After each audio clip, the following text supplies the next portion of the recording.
Hi friends, तो आज की वीडियो में बात करेंगे कि मोटर इंश्योरेंस में थेफ्ट का क्लेम कैसे करें। देखो, आजकल ये गाड़ियों की चोरी की घटना अक्सर होती रहती हैं। लोग बड़ा सोचते हैं कि उसमें कैसे करें। तो आज मैं इस वीडियो में आपको स्टेप बाय स्टेप प्रोसेस बताऊंगा कि कैसे आप मोटर इंश्योरेंस का चोरी का क्लेम कर सकते हैं। मोटर इंश्योरेंस में सभी कुछ आ गया, कार आ गई, ट्रक आ गया, टू व्हीलर आ गया, स्कूटी आ गई, सभी कुछ आ गया।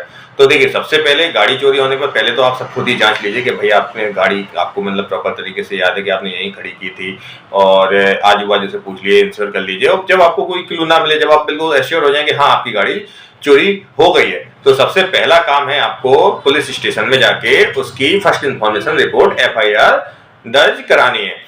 जैसे ही आपकी FIR नोट हो जाती है, फिर सेकंड काम बनता है आपको इंश्योरेंस कंपनी, आपने जिस किसी भी इंश्योरेंस कंपनी का पॉलिसी लिया हुआ है उसके टोल फ्री नंबर पर या उसकी कॉन्टेक्टर्स की ईमेल आईडी पर आप अपने क्लेम को इंटीमेट कर दीजिए पॉलिसी डिटेल के साथ कि भाई आपकी ये गाड़ी थी, तो इसलिए आपकी चोरी हो गई है, जिसकी ये FIR रिपोर्ट है। तो देखिए, ये आपके 2 स्टेप हो गए। थर्ड स्टेप में इंश्योरेंस कंपनी अपना सर्वेयर अपॉइंट कर देगी, सर्वेयर या इन्वेस्टिगेटर। तो वो भी उसको इन्वेस्टिगेट करेगा, आपसे क्वेश्चन आंसर पूछेगा कि भाई क्या हुआ, कैसे हुआ, क्या रखा था। और फिर आता है पुलिस की क्लोजर कॉपी।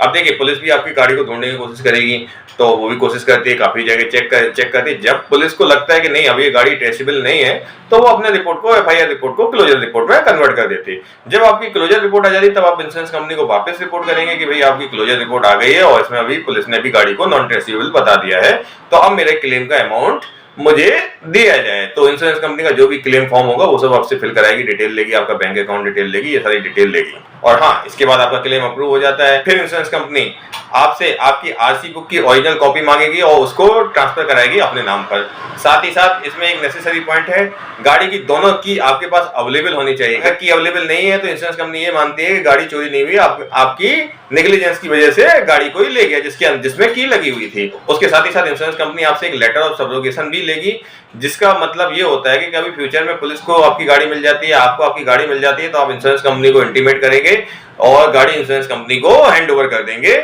या फिर उनका क्लेम अमाउंट रिटर्न करके गाड़ी आप अपने पास रख लेंगे। वो ऑप्शन उस समय आपके पास रहेगा, जैसा भी दोनों को नेगोशिएट रहे उसके हिसाब से रहेगा।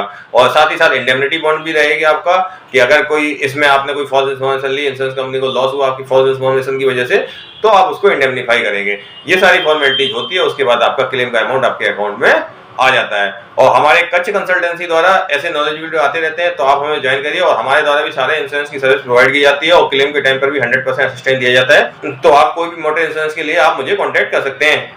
Thank you.